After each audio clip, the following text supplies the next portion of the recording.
ओम नमः सिद्धेभ्यः। ओम नमः सिद्धेभ्यः। ओम नमः सिद्धेभ्यः। नमः समय साराय स्वानुभूत्या चकासते चित स्वभावाय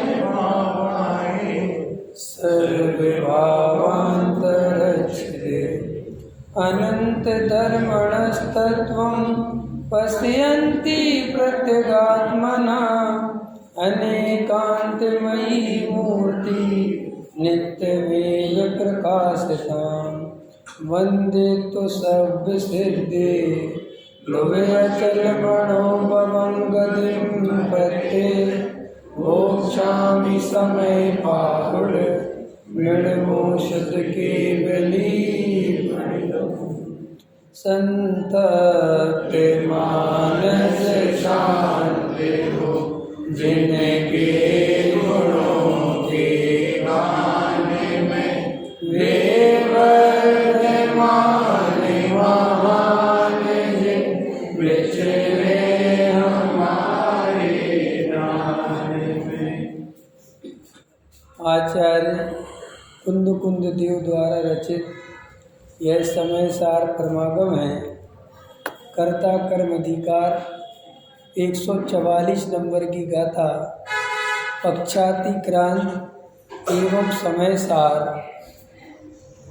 ये जो चर्चा है कि यह पक्षातिक्रांत सभी पक्षों से रहे, समय सार माने त्रिकाली ध्रुव भगवान आत्मा, उसको अनुभव करने की बात इस गाथा में कही है। भाग्य से अभी जो अपन पूज्य गुरुदेव श्री का स्वाध्याय सुन रहे थे, जो प्रवचन चल रहा था, बहुत ही मार्मिक प्रवचन था। और अब मुझे अभी पता नहीं है कि आप लोग पूज्य गुरुदेव श्री को कितना सुनते हैं या समझते हैं, लेकिन अगर आपको मूल तत्व समझना हो और आत्मा का विशेष रसास्वादन करना हो, त्रिकाली ध्रुव की दृष्टि करना हो, तो 24 घंटे में आधा घंटा 1 घंटा पूज्य गुरुदेव श्री को जरूर सुना करो। अगर अपन तत्व ज्ञान के मार्ग में आए हैं और अगर अपन पूज्य गुरुदेव से सिर्फ नाम से परिचित हैं, उनकी वाणी से अगर अपन परिचित नहीं हैं, तो आप सच्चे अर्थों में अभी मुमुक्षु बने नहीं। मुमुक्षु तो वही है जो पूज्य गुरुदेव श्री को सुने। कोई पक्ष से नहीं कह रहा हूँ मैं, कोई गुरुदेव की अंधी भक्ति से नहीं कह रहा हूँ मैं।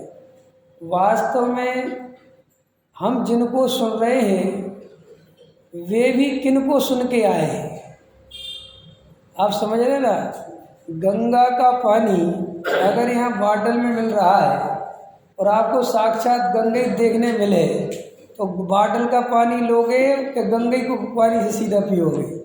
तो पूज्य गुरुदेव श्री गंगा है और हम सब बॉटल वाले हैं। हमारा कुछ भी नहीं है, ये सब पूज्य गुरुदेव श्री का माल है। ये अलग बात है कि धीरे धीरे अपन ने पूज्य गुरुदेव श्री को अनेक कारणों से ध्यान नहीं दिया, लेकिन आप उस पर भी मैं ज़्यादा नहीं बोलना चाहता, मैं बहुत बोला हूँ पहले। अभी हम सब देखो गुरुदेव श्री क्या ले रहे थे, इतनी सुंदर चर्चा ले रहे थे। गुरुदेव समय सार की 5वें नंबर की गाथा पर व्याख्यान दे रहे थे और वो ये कह रहे थे कि आचार्य कुंद कुंद देव हमसे ये कह रहे हैं कि हम तुम्हें एकत्र वक्त भगवान आत्मा दिखाएंगे, और अगर दिखाऊं तो तुम प्रमाण करना। काय से प्रमाण करना? अनुभव से प्रमाण करना। काय से प्रमाण करना? अनुभव से प्रमाण करना। और छलम ना घेतव्यम, छल ग्रहण मत करना। बहुत अच्छा ले रहे थे अर्थ गुरुदेव कि छल ग्रहण माने क्या, कि आत्मा में कोई छल ग्रहण होने की संभावना नहीं है। कि भाई भाषा की गलती हो जाए, अलंकार की गलती हो जाए, मात्रा की गलती हो जाए, अक्षर की गलती हो जाए, तर्क की गलती हो जाए, युक्ति की गलती हो जाए, उदाहरण की गलती हो जाए, तो उस पर ध्यान मत देना, क्योंकि वो प्रयोजनभूत नहीं है। हम जो तुम्हें त्रिकाली ध्रुव भगवान आत्मा, गायक भगवान आत्मा, राग से भिन्न और स्वभाव से अभिन्न जो मैं भगवान आत्मा दिखलाऊंगा, तुम इसे अनुभव से प्रमाण करना। और ये ले रहे थे कि राग से भिन्न, अपने स्वभाव से अभिन्न शुद्धात्मा की चर्चा जब मैं कर रहा हूँ, तो शिष्य ऐसा प्रश्न करता है कि ये शुद्धात्मा कौन है?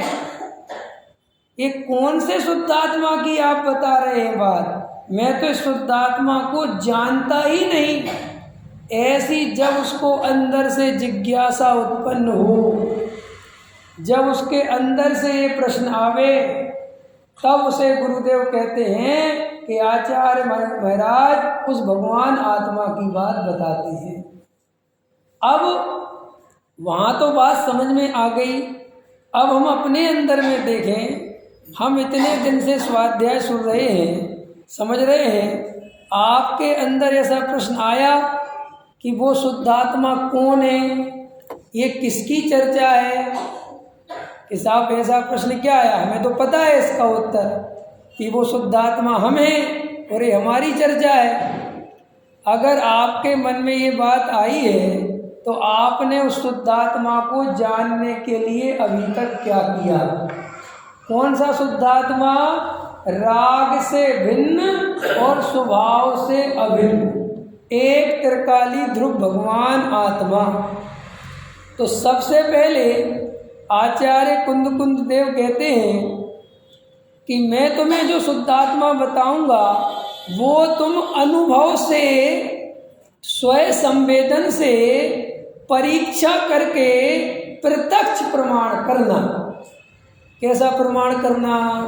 प्रत्यक्ष प्रमाण। उसके पहले किसी भी कीमत पर, जब तक वो अनुभव से प्रमाणित ना हो जाए, तुम ये मत कहना कि हम शुद्धात्मा को जानते हैं। तैयार हो ये बात समझने के लिए कि अनुभव से बात आएगी तो समझेंगे। देखो, इसके लिए एक उदाहरण है, प्रसिद्ध उदाहरण है डॉक्टर साहब का, कि भाई सब अपने मन में ही जानते हैं उत्तर, फिर भी पूछते हैं, महात्मा गांधी को गोली किसने मारी?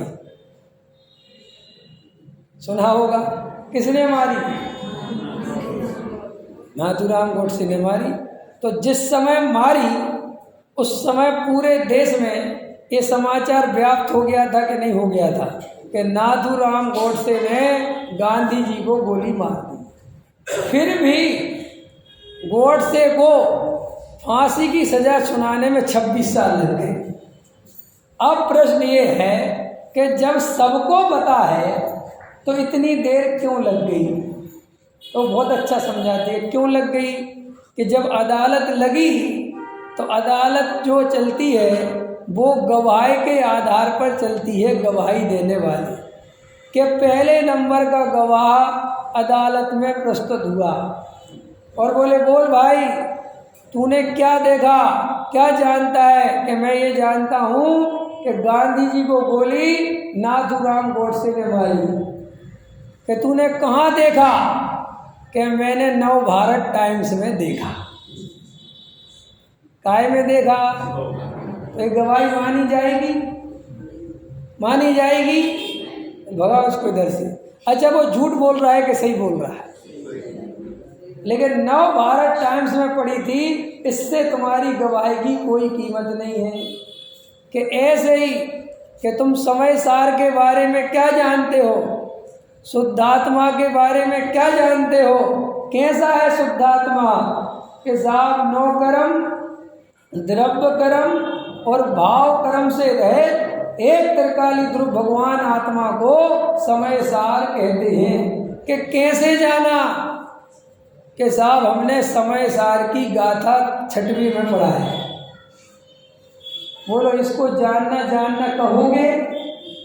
मानोगे? अब अपने हृदय पे हाथ रखो।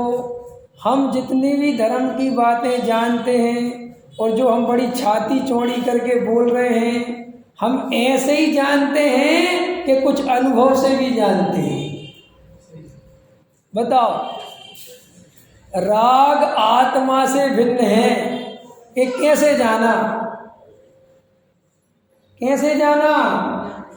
कि साहब हमने समय सार में आप जैसे विद्वानों के मुख से सुना है और उसी के आधार पर हम कहते हैं कि राग से भिन्न आत्मा है। बाकी हमारे अंदर की बात पूछो तो हमें तो रागी द्वेषी ही आत्मा दिखाई देता है। ये हमारी स्थिति है। अब देखो, अपने को जो समस्या है उसका अगर वास्तव में समाधान करना है, अगर हमें आत्मा को अनुभव से प्रमाण करना है, स्वयं संवेदन करना है, तो आपको उसके लिए विशेष तैयारी, वस्तु का स्वरूप समझना पड़ेगा, निर्णय करना पड़ेगा, तब बात चलेगी। अगर आप ये कहोगे कि हमने आत्मा को समय सार से जाना है, तो ऐसे जानने की कोई कीमत नहीं है। फिर कहते दूसरा गवाह आया कि तुम बताओ, तुम क्या जानते हो? कि साहब मेरे पिताजी ने बताया था कि नाथूराम गोडसे ने गांधी जी को गोली मारी। बोलो, उसकी गवाही चलेगी? ऐसे ही हम जो ये परंपरा से धर्म मानते हैं और ये परंपरा की बातें बोलते हैं कि जैन धर्म महान है, जैन धर्म वीतरागी है, जैन धर्म में ऐसा स्वरूप है, ऐसा स्वरूप है, लेकिन ये सब हम अपने ऊपर अपनी परंपरा से सुनकर बोलते हैं, तो उसकी भी कोई कीमत नहीं है। तो अब अपने को अंदर में अभी ये निर्णय करना है, क्या वास्तव में हम आगम का सेवन करना जानते हैं? क्या हम तर्क का, युक्ति का, पर अपर गुरु का उपदेश लेना समझना जानते हैं? अच्छा बताओ, आगम का सेवन क्या है? बताओ थोड़ा सा। आगम का सेवन आप लोगों ने किया कि नहीं किया? मधुर, तुमने किया आगम का सेवन कि नहीं किया? बताओ, किसी और से क्या पूछें? आगम का सेवन हमने किया कि नहीं किया? क्या होता है आगम का सेवन? बताओ, किसे कहते आगम? हैं? सर्वज्ञ की वाणी को आगम कहते हैं। आदित्य भाई साहब, तो सर्वज्ञ की वाणी में जो जो आया सब आगम है, सब आगम है।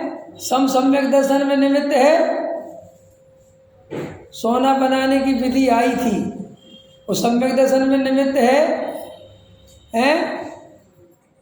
और जो जो बातें आई थी मंत्र तंत्र की, ज्योतिष की, सब बातें आई थी, वे सब आगम हैं, वे सब निमित्त हैं सम्यक दर्शन में। तो फिर सम्यक दर्शन में जो आगम का सेवन है, कौन सा आगम? कौन सा? अभय जी भाई साहब, कौन सा आगम है? 6 द्रव्य 7 तत्व निमित्त उपादान, जो समझ लो वस्तु का स्वरूप है, समझ लो पूज्य गुरुदेव श्री की शॉर्टकट में कहें तो वाणी। जो पूज्य गुरुदेव श्री ने तत्व ज्ञान बताया है, वास्तव में वो वाणी सम्यक दर्शन में निमित्त है। और अपन का ध्यान उस तरफ जाता ही नहीं। अभी हमारी ये हालत है कि अभी हमें वस्तु स्वरूप में आगम का सेवन करना है, और आगम के सेवन के नाम पर हम क्या क्या सेवन करते रहते हैं, हमारा उस तरफ ध्यान ही नहीं। अरे हमें अभी रात और दिन, 7 तत्व और भेद विज्ञान, ये रागादि का कर्ता भोक्ता मैं नहीं हूँ, ये रागादि मेरे से भिन्न है, ये शुभ भाव अशुभ भाव मेरा स्वरूप नहीं है। हमें रात और दिन ताकत इस पर लगानी है, रात और दिन। लेकिन अपन गड़बड़ क्या करते हैं? आगम के सेवन के नाम पर जैसे तैसे हमारी थोड़ी बहुत ताकत लगती भी है, और हम तुरंत व्यवहार का प्रवचन सुनने लग जाते हैं। व्यवहार का समझ गए? जो आगम नहीं है। आपको पता है, देखो क्या हुआ, ये मैंने एक दिन अभी एक प्रवचन में बोला था भोपाल में, बता देता हूँ, बहुत काम की बात है। हमारे जैन धर्म में जो हमारे मुनिराज थे, ज्ञानी थे, वक्ता थे, वो ये बात बहुत अच्छे से जानते थे कि जो मूल वस्तु का स्वरूप है ये बताने वाले भी कम होंगे और ये समझने वाले भी कम होंगे। ध्यान देना पहले अच्छे से। जो मूल तत्व ज्ञान है, एक द्रव्य दूसरे द्रव्य का कर्ता धर्ता नहीं है। जो अपनी रागादि विकारी भाव उत्पन्न होते हैं वो मेरे से भिन्न हैं। मैं केवल ज्ञान स्वभावी जीव तत्व हूँ। ये बात करने वाले मैं परिपूर्ण गायब हूँ। मेरे में ना प्रमत्त ना अप्रमत्त ये पर्याय मेरा स्वरूप नहीं है। ये बताने वाले इस जगत में बहुत कम लोग होंगे। ये हमारे आचार्य भगवान जानते थे और आचार्य भगवान देवी जानते थे कि हम कितना ही परमार्थ की बात करें, व्यवहार वालों की कमी आने वाली नहीं है। माने व्यवहार का उपदेश कदम कदम पर होने वाला है और वो होगा धर्म के नाम पर। किसके नाम पर होगा? धर्म के नाम पर। तो हमारे आचार्य भगवंतों ने क्या किया, एक बहुत सुंदर व्यवस्था बनाई कि भाई अपन किसी को रोक तो सकते नहीं, ना ये कह सकते हैं कि ये मत सुनो ये सुनो, क्यों कहाँ तक कहेंगे, किसको समझाएंगे। और अनादि काल से इस जीव को व्यवहार का पक्ष है और व्यवहार का पक्ष है तो इसे ये बात तुरंत समझ में आएगी कि ये मत करो इसमें इतना पाप है, ये मत करो इसमें इतना पाप है, अपने परिणाम संभालो।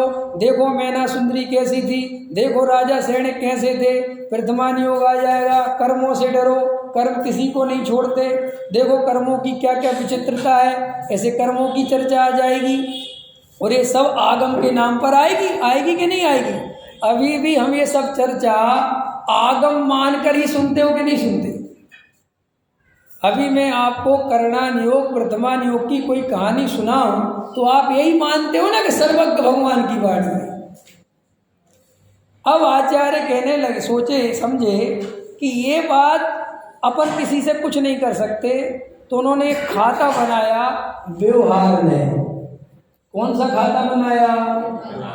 कि जहाँ दो द्रव्यों के बीच में किसी भी प्रकार का संबंध बताया जाए, कोई भी बात व्यवहार के नाम से चले कि साहब भगवान की भक्ति करो, भगवान की पूजा करो, भगवान तुम्हारा भला करेंगे अथवा पुण्य करना चाहिए, तो उन्होंने इन सारे कथनों को व्यवहार में के उपदेश में डाल दिया। काय के उपदेश में डाल दिया? व्यवहार ने के उपदेश में इसलिए डाला कि भाई हम ये साथ में नीचे लिख देंगे कि ये व्यवहार का उपदेश है और ये असत्यार्थ है, इसका श्रद्धान नहीं करना। उपदेश करने वाले को नहीं रोका लेकिन इसका श्रद्धान नहीं करना। ये टोडामल जी साहब ने लिखा ना कि जिन वाणी में व्यवहार का उपदेश जगह जगह पर आएगा, लेकिन जैसे ही व्यवहार का उपदेश आए तुम तुरंत क्या निर्णय करना कि ये व्यवहार का उपदेश है और व्यवहार असत्यार्थ है, ये श्रद्धान करने योग्य नहीं है। और जैसे ही परमार्थ की बात आए तो तुरंत ये निर्णय करना कि ये परमार्थ का उपदेश है और यही वस्तु का स्वरूप है और मुझे इसी का श्रद्धान करना है, तो सम्यक दर्शन की प्राप्ति हो जाएगी। अब अपन ध्यान दें। अब हम लोग क्या करते हैं, अब आजकल जो प्रॉब्लम क्रिएट हो रही है, मैं तो उस पर आपका ध्यान दिलाना चाहता हूँ। आजकल क्या प्रॉब्लम हो रही है कि जो मूल तत्व ज्ञान है, मूल तत्व ज्ञान की चर्चा तो हो गई है आटे में नमक जैसी, और जो इधर उधर की व्यवहार की चर्चा है वो हो गई है आटे जैसी। और हमें अनादिकाल से काय का पक्ष है? व्यवहार का। और व्यवहार का पक्ष जैसे तैसे तो पूज्य गुरुदेव श्री ने छुड़ाया था, जैसे तैसे तो उन्होंने समझाया था कि भाई इसमें धर्म नहीं है। अब धीरे धीरे वापस क्या हुआ, पूजा पाठ में छोड़ देना, व्यवहार मत छोड़ देना, क्रिया मत छोड़ देना। अच्छा, ये जो मैं बोल रहा हूँ ये व्यवहार का कथन है कि परमार्थ का? बताओ बताओ भाई साहब, ये व्यवहार का है कि परमार्थ का है?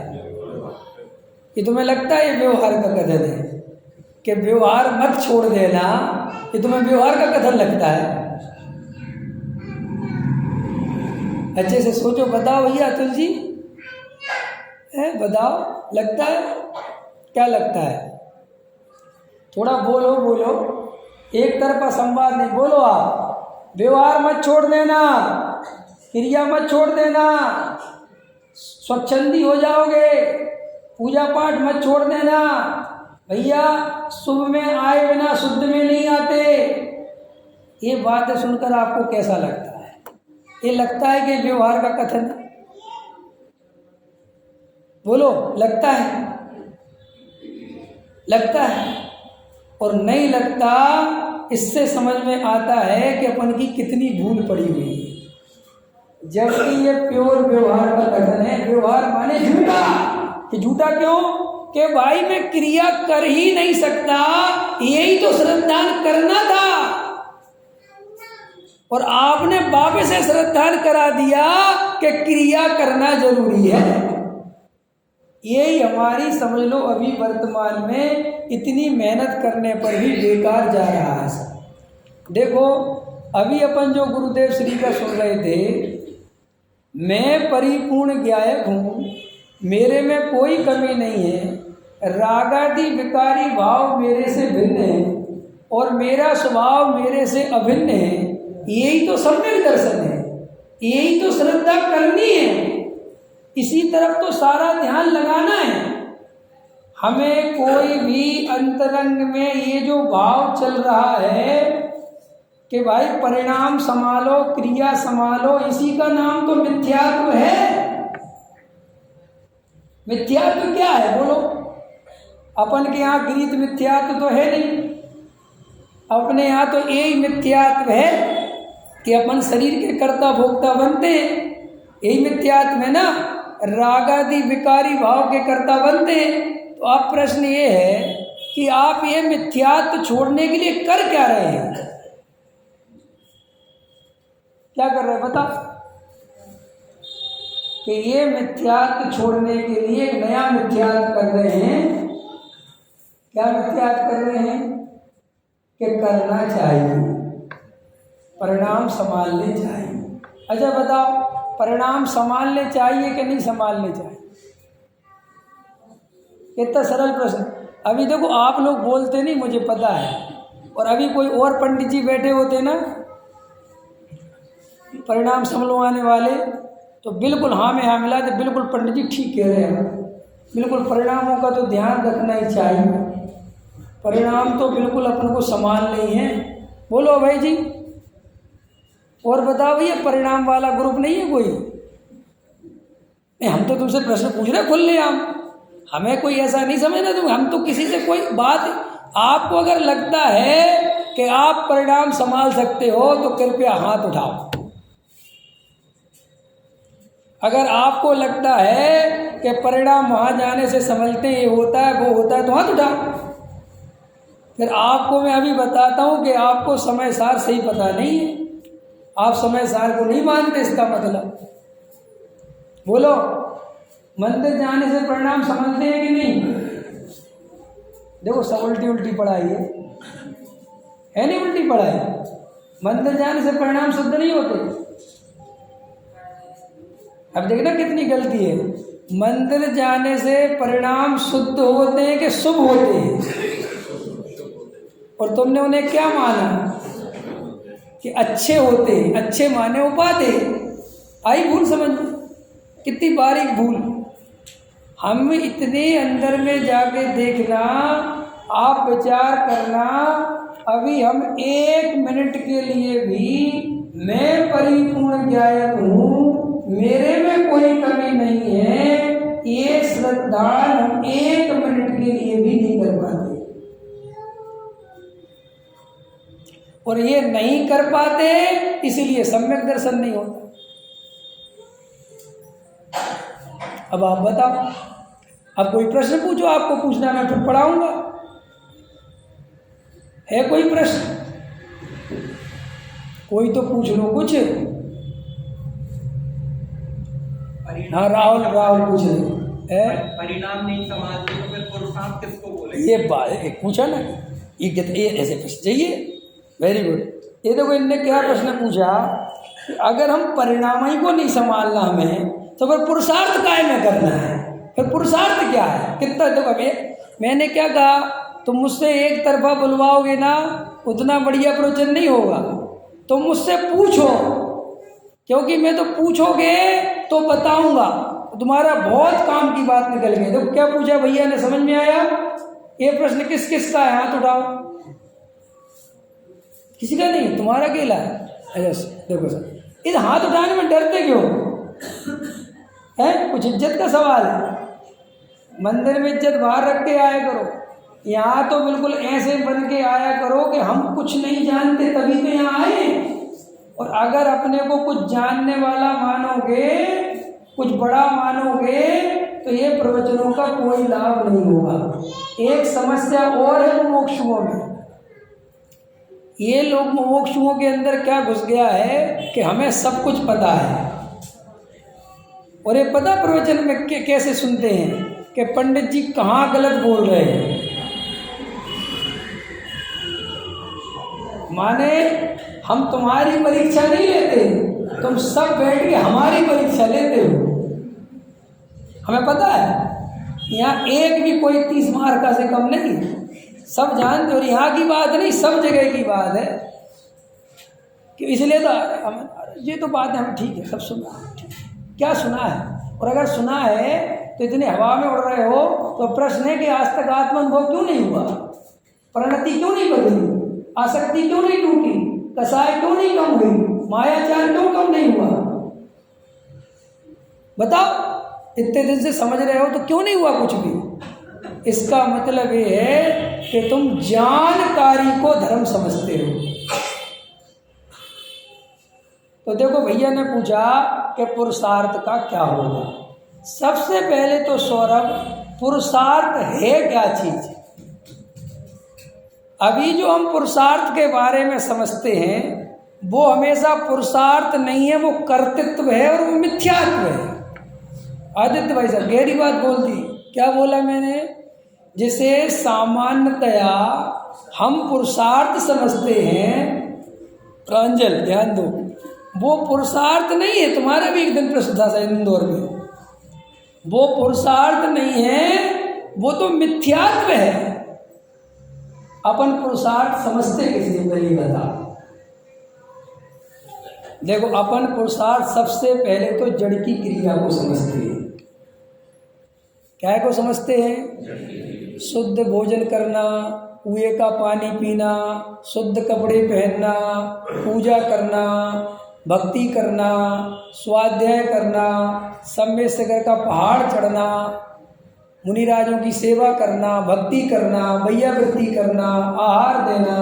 एक तो इस जड़ की क्रिया को पुरुषार्थ समझते हैं। ठीक है।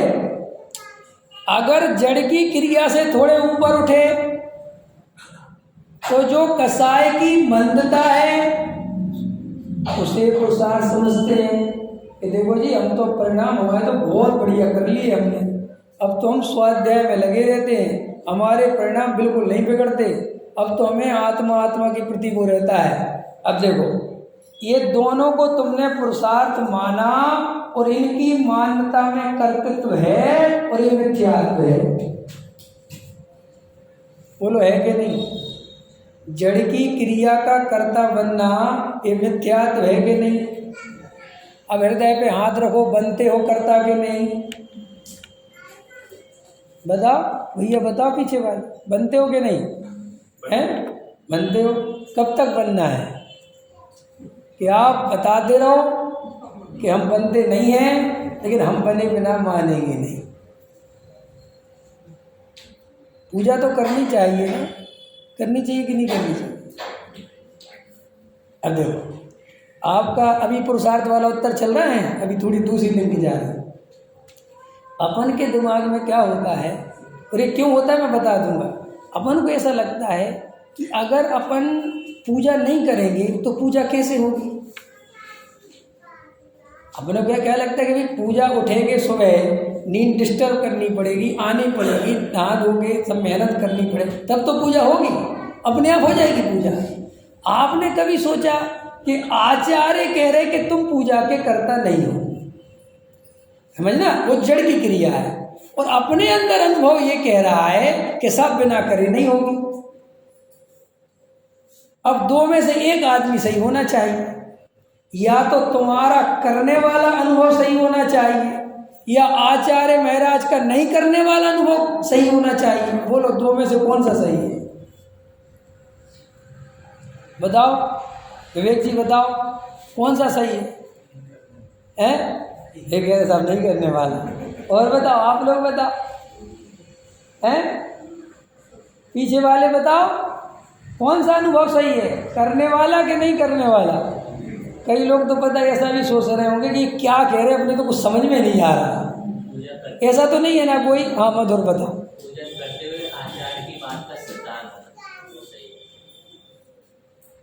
नहीं, अपन ने भी सिंपल क्वेश्चन पूछा। आचार्य कह रहे हैं कि तुम पूजा के कर्ता भोक्ता नहीं हो, वो अपने काल में अपनी योग्यता से जड़ की क्रिया होती है, ठीक है।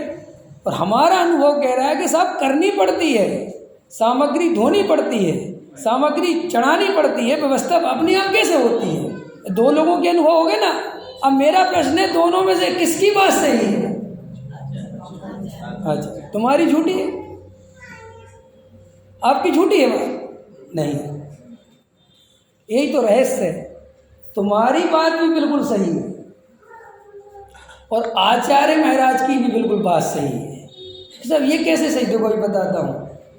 तुम्हारा जो अनुभव आता है वो मिथ्यात्व के कारण एकदम सही आता है, क्योंकि हम हैं मिथ्या दृष्टि और हम हैं अज्ञानी। तो आचार्यों ने लिखा कि हम तो ज्ञानी के लिए कह रहे हैं कि भाई ज्ञानी ऐसा अनुभव करता है कि जड़ की क्रिया जड़ में होती है, चेतन का उससे कोई लेना देना नहीं है। तो वे तो ज्ञायक की तरफ देख के बोल रहे हैं और हम अपने क्रिया की तरफ देख के बोल रहे हैं। तो हमें यही अनुभव आता है कि भाई करे बिना नहीं होती। तो अब अपन की प्रॉब्लम क्या है कि अपन क्या करते, चुपचाप अपन बदमाशी करते हैं। अपन ये करते हैं कि अपन भाषा बोलने लगते हैं आचार्यों की। भाषा किसकी बोलने लगते हैं? आचार्यों की। और श्रद्धा रखते हैं अपना ही। नहीं समझ में आया? नहीं पकड़ में आया? अभय जी नहीं आया समझ में? बताओ क्या बोला मैंने, बताना क्या बोला मैंने?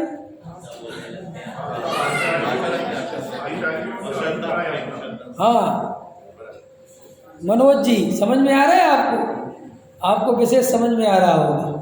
अभी दूसरा समझाता हूँ, ये वाला नहीं, इसके अब दूसरा समझाता हूँ।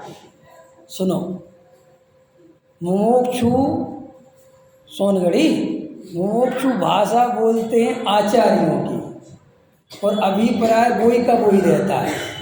और जो व्यवहारी हैं वे भाषा भी अपनी बोलते हैं और मानते भी अपनी है। अब तो समझ में आया? अब उनका क्या है कि वे हम करते हैं पूजा पाठ, गंधोदक से सब तो कर जाते हैं और खत्म हो गया साहब। और अपने सब बोलते नहीं हैं, लेकिन अगर अपने को भी गंधोदक ना मिले तो चैन नहीं पड़ती। पकड़ में आया कि नहीं आया? क्या पता कि गंधोदक में क्या रखा, गंधोदक है। और कभी कभी अपने भी जरा से, अपने भी कई भाई ऐसे होते आते हैं लेकिन लगा लेते हैं जोरा से। तो देखो क्या हुआ, अपन ने भाषा बोलने लगे आचार्यों की, पुण्य है, पुण्य है, लेकिन अंदर में पुण्य को पूरी तरह उपादेय मानते हैं। कि आपको कैसे पता कि हम पुण्य को उपादेय मानते हैं? कि अगर पुण्य की क्रिया ना हो, अगर जरा से अशुभ के परिणाम हो जाए तो तुम्हें तकलीफ होती है, और जरा से शुभ के भाव आज चल जाए बढ़िया से, दया के, करुणा के, प्रेम के द्वारा बहुत सा, तो मेरे परिणाम बहुत विशुद्ध है, बहुत विशुद्ध है। तो ये परिणामों की खुशी इस बात की निशानी है कि भाव पर है। तो फिर साहब हम करें क्या? कुछ नहीं, करने की बात नहीं है। बात ये है कि अभी जब तक हमें त्रिकाली ध्रुव भगवान आत्मा की सच्ची श्रद्धा नहीं होगी, सच्चा अंदर में अनुभव नहीं होगा, तब तक हम कितने ही बोलें कि हम करता नहीं है, करता नहीं है, अंदर से करतापन दिखेगा। तो अभी अपन क्या करें कि अब थोड़ा शांत हो जाओ, अब डरो मत। अब यहाँ से आता है देव शास्त्र गुरु की श्रद्धा।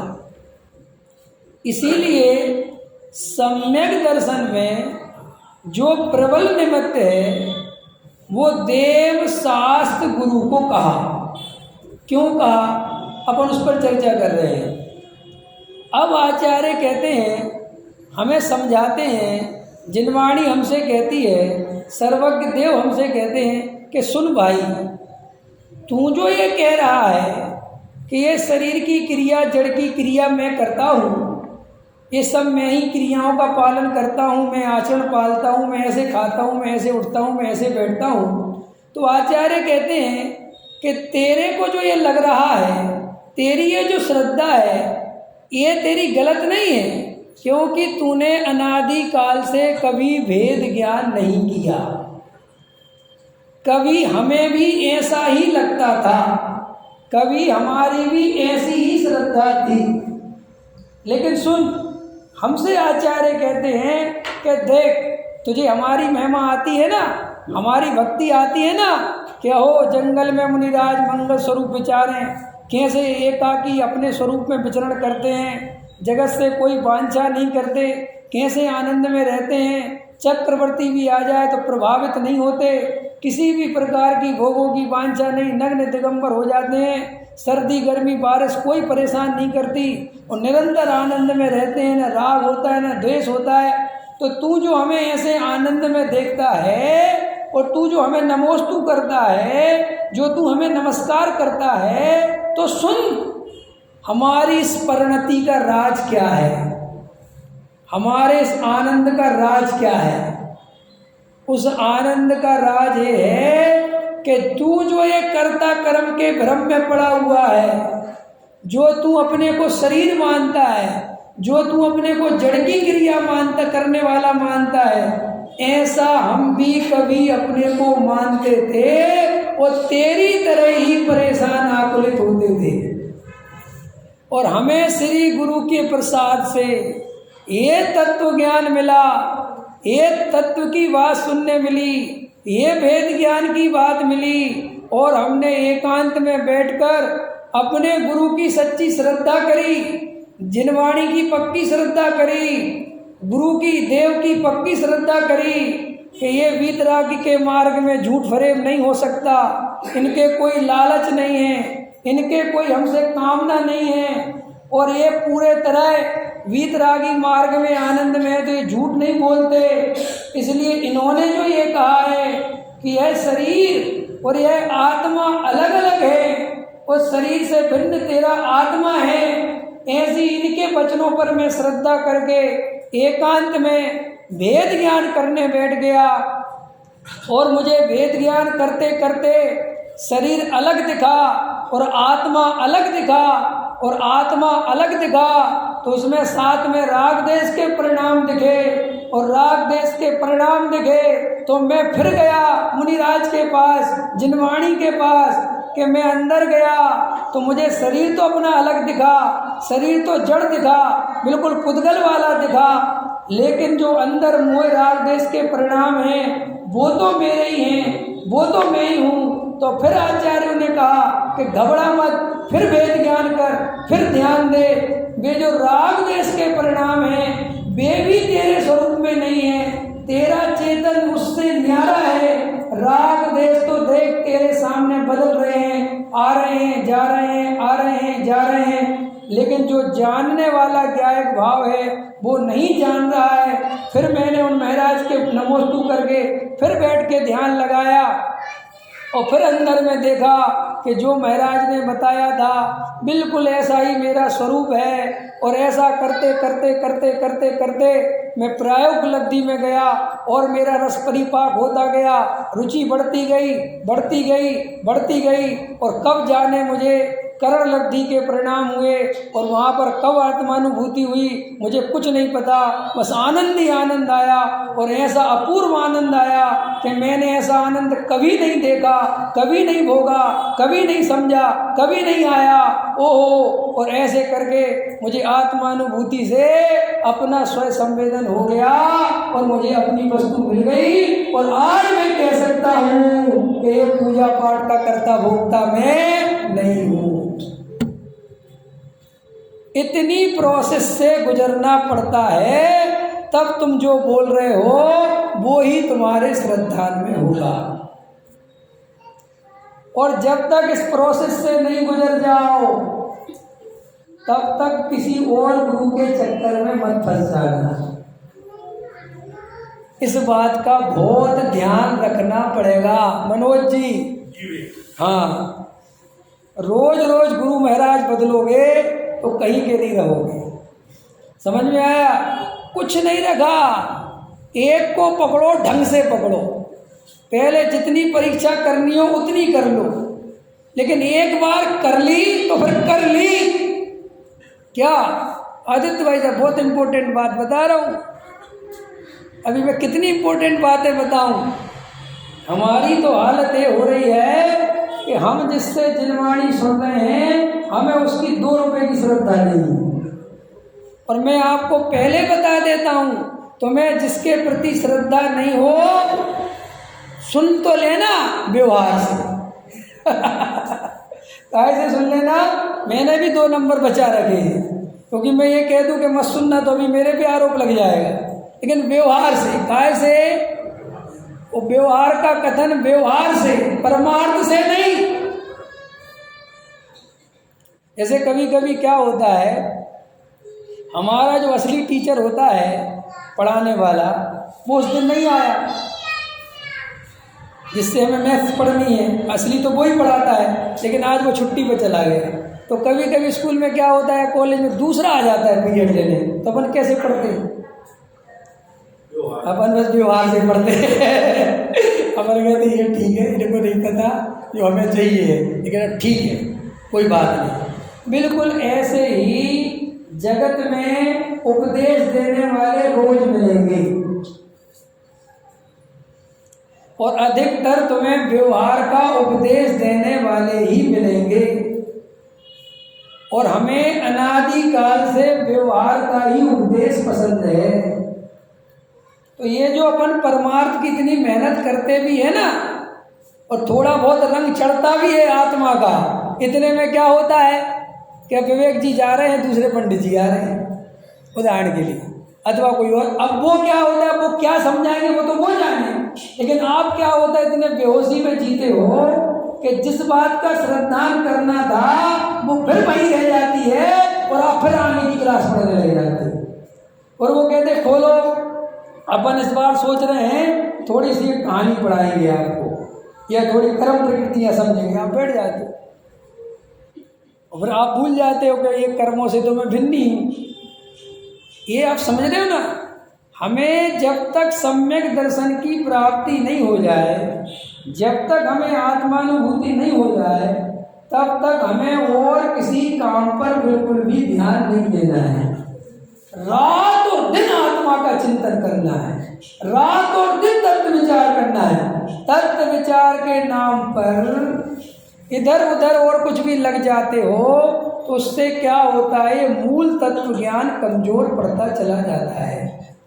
देखो, हमें अनादि, छावड़ा जी ने लिखा, जैसे ना आचार्य जी कहते भाई अनादि काल से हम सबको ये व्यवहार की बातें परिचय में हैं, हमने सुनी है और इनका ही अनुभव किया है, और हम रात और दिन इन्हीं में लगे रहते हैं। और कभी पूज्य गुरुदेव श्री जैसे महापुरुषों का जन्म होता है और वो ये भगवान आत्मा की बात समझाते हैं, तो उसमें भी अपन क्या करते हैं कि पूरी तरह ध्यान नहीं देते, और परिणाम कोई क्रिया, कोई परिणाम, कोई क्रिया, फलाना स्वच्छंदी मत हो जाना, ये मत हो जाना, वो मत, फिर हमारा वो सारे, क्योंकि ताकत अपनी पहले ही से वहाँ लगी है और फिर अपनी ताकत वहीं लग जाती है।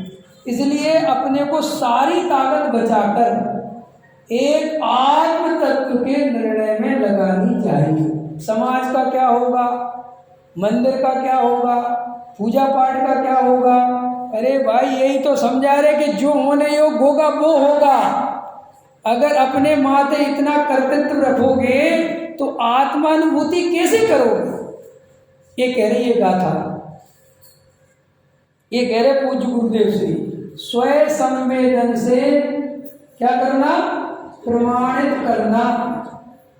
और देखो आगम का सेवन समझा दिया आपको। आगम का सेवन का मतलब ये है कि जब तक हमारा तत्व निर्णय पूरी तरह मजबूत नहीं हो जाए तब तक हम पूरे टाइम परमार्थ की बात सुनेंगे, अध्यात्म की बात सुनेंगे, तत्व की बात सुन के उसको मजबूत करेंगे। कई लोग ऐसे चतुर होते हैं कि नहीं साहब हम तो ये भी पढ़ लेंगे, उसमें से भी वीतरागता निकाल लेंगे, उसमें से भी निकाल लेंगे, ये भी कर लेंगे। भैया इतनी मेहनत क्यों करना, जब साक्षात समय सार अपने पास है, पूज्य गुरुदेव श्री का तत्व ज्ञान अपने पास है, अपन इधर उधर से क्यों निकाले, जब यहाँ निकलाया है।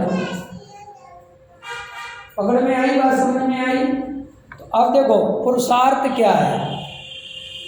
परिणाम को बदलने का नाम पुरुषार्थ नहीं है। परिणाम मेरा स्वरूप नहीं है। जो परिणाम हो रहे हैं वो मेरे से भिन्न हैं और मुझे स्वीकार है, इसका नाम पुरुषार्थ है। आपको लगेगा कि बहुत छोटी बात है। अभी 1 मिनट का प्रैक्टिकल करो, आधा मिनट का करोगे प्रैक्टिकल, देखो आधे मिनट में जो परिणाम चल रहे हैं वो स्वीकार करने हैं और वेद ज्ञान करना है, ये मेरा नहीं है। करके देखो पता चल जाएगा। एक आधा मिनट बेहोशी, आधा मिनट होश में नहीं रह सकते, आधा मिनट नहीं रुक सकते, तुरंत उन परिणामों में तल में होने लगती परिणति। और ये परिणामों के नाम पर अपन कौन से परिणाम बदलना चाहते पता हो, कौन से? सिर्फ और सिर्फ अशुभ। अच्छा क्यों बदलना चाहते? शुभ के लिए। क्यों? शुभ में क्या है? हाँ शुभ क्यों अच्छा लगता है? शुभ अच्छा लगता है, सही बताओ। अच्छा बताओ, शुभ भाव अच्छा लगता है कि शुभ भाव का फल अच्छा लगता है? नहीं पकड़ में आया।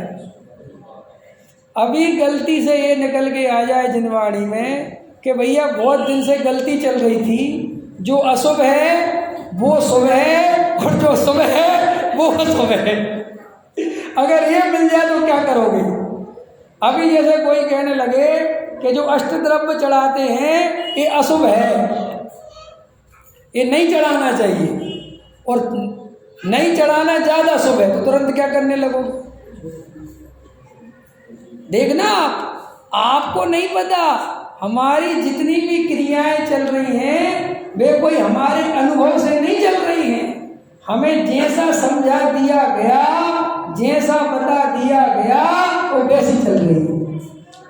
और फिर धीरे धीरे वो इतनी मजबूत हो जाती हैं कि अगर उसमें से एक क्रिया डिस्टर्ब हो तो हमें ऐसा लगता है कि बहुत बड़ा पाप हो गया है। और आप अपने को अकर्ता क्या है कि देखना चाहते हो, कैसे देखोगे? अब समझ में आ रहा है, थोड़ा सा समझ में आ रहा है कैसे करना है। अभी तो मैं आपको ये समझाना चाहता हूँ कि आपकी बाहर की भूल निकले। पहले आप थोड़ा बाहर से तो फ्री हो, जो हमारे ऊपर बोझा रखा है इन बोझा को हटाओ। फिर आपको एक मंत्र दूंगा मैं, श्रद्धा का और ज्ञान का। काय का मंत्र दूंगा? अगर वो मंत्र आपको समझ में आ गया तो ये समझ लेना कि काम हो सकता है। वो इतना जबरदस्त मंत्र है, इतना काम का मंत्र है कि आप उसको पढ़ लोगे, समझ लोगे तो बहुत काम करेगा।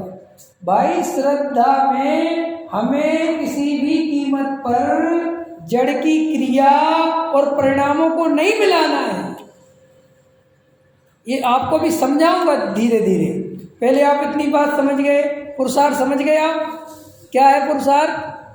पुरुषार्थ ये है कि जो अपने परिणाम हो रहे हैं उसको केवल अपन को ज्ञायक रूप से देखना, उसके साथ अपन को एक में एक नहीं होना। बराबर। तो इसके लिए आप ये मत सोचना कि ये बहुत अच्छा बता दिया अपन तो ठीक है। ठीक है का अर्थ है कि वो परिणाम भिन्न दिखना चाहिए तो ठीक है। अगर आपको परिणाम भिन्न नहीं दिखता और आप परिणाम में तन्मय हो और आप ये बोलते हो कि मैं तो परिणाम से भिन्न हूं, तो भाई साहब यही असली स्वच्छंदीपना है।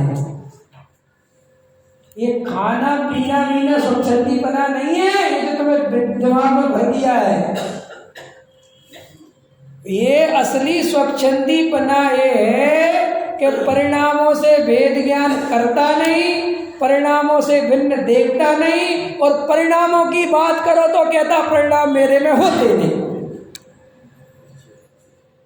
ये है निश्चयाभास। अगर भेद ज्ञान करे, ईमानदार रहे, तो सारी दुनिया उसे स्वच्छंदी कहता रहे, वो मोक्ष जाने वाला है। हम किसे कहते स्वच्छंदी? बताना थोड़ा। जो व्यवहासी नहीं हो वो स्वच्छंदी। पूजा पाठ भी करे, स्वाध्याय भी करे, है ना, बैलेंस। बैलेंस काय का बैलेंस बन गया? बैलेंस बहुत है, बैलेंस बनवाने वाले कितनों का बन गया? हो गया बैलेंस। बैलेंस समझते हो? बैलेंस माने सूक्ष्म मिथ्या।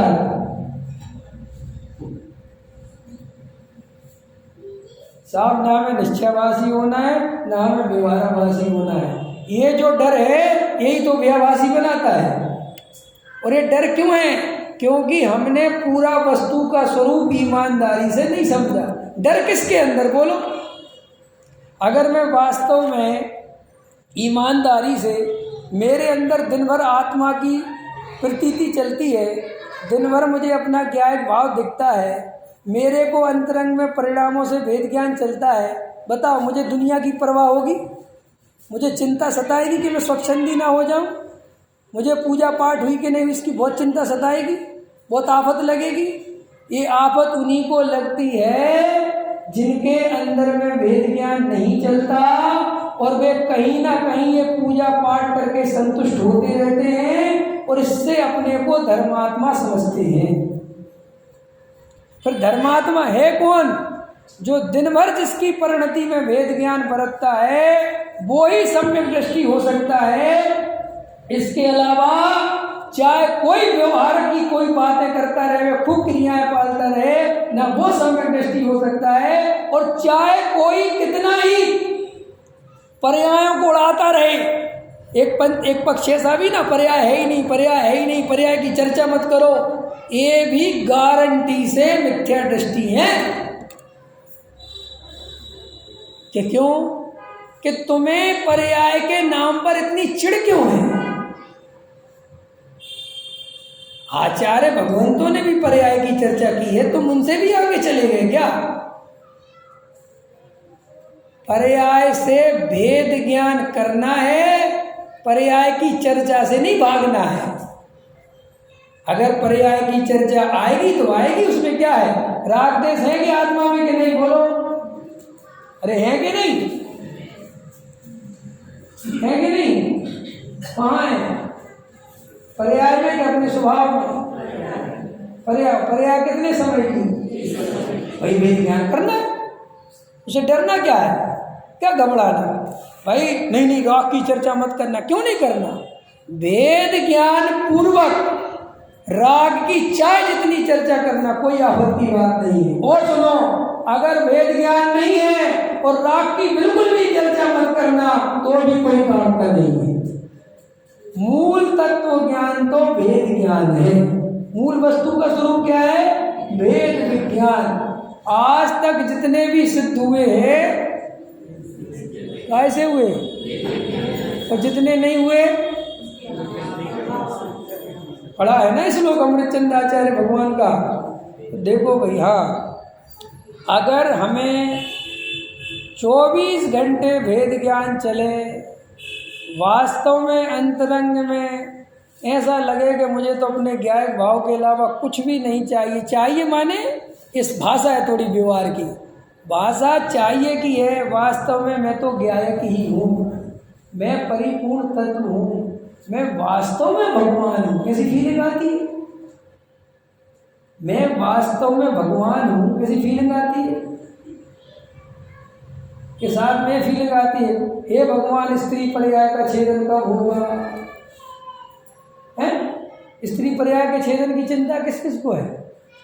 किसी को नहीं है गारंटी। यह सब अच्छे हैं, हम तो कहीं जाते सब महिलाएं आगे जाइए कुछ पंडित जी स्त्री पर्याय का छेदन कैसे होगा? हमने कहा अपने को स्त्री देखना बंद करो तो हो जाएगा। यही तो बीमारी है, पर्याय दृष्टि ही संसार है। अरे भाई क्या लेना देना स्त्री पर्याय से? देखो स्त्री पर्याय जिस चीज में वादा है ना, वहां तक तो अपन पहुंचे ही नहीं, हम भी नहीं पहुंचे।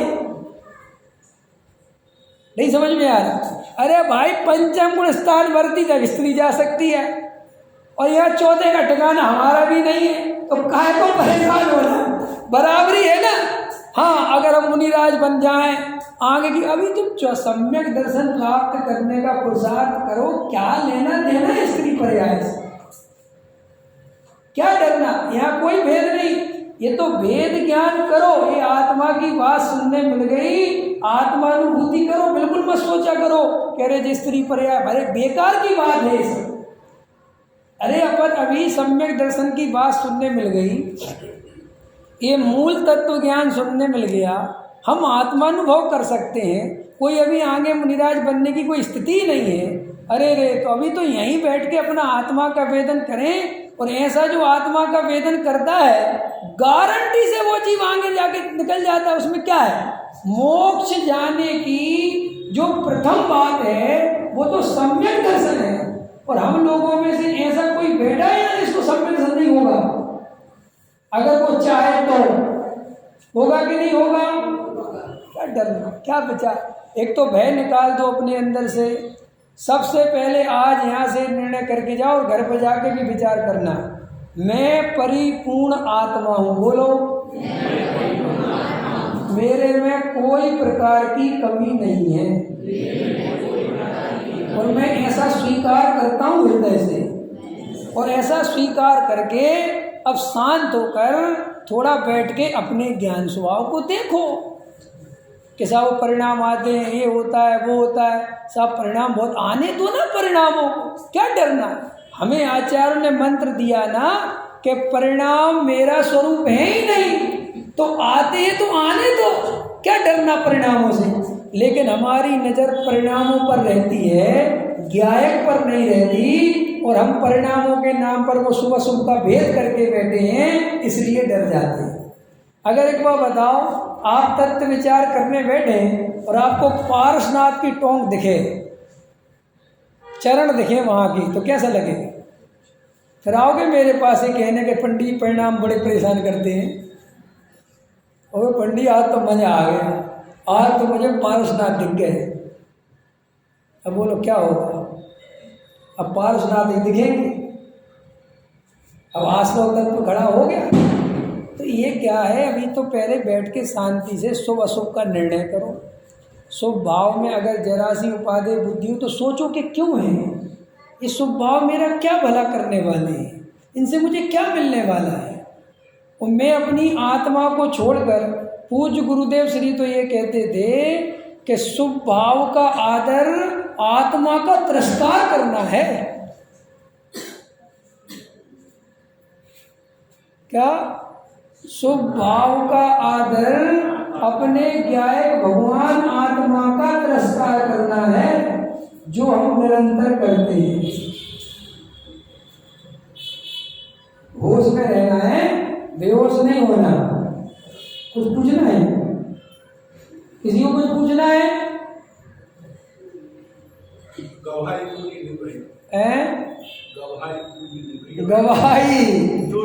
हाँ, दो ही गवाह में काम हो गया।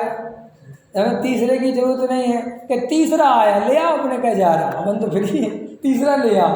कि साहब मैंने देखा कि कहाँ से देखा कि जब नाथूराम गोडसे को गोली मार रहा था गांधी जी को, मैं वहीं खड़ा था और मैंने देखा उसने गोली मारी। अच्छा कितनी दूर खड़े थे? कि साहब मैं लगभग 20-25 गज। कि 20 के 25, कि चलो 25 मान लो।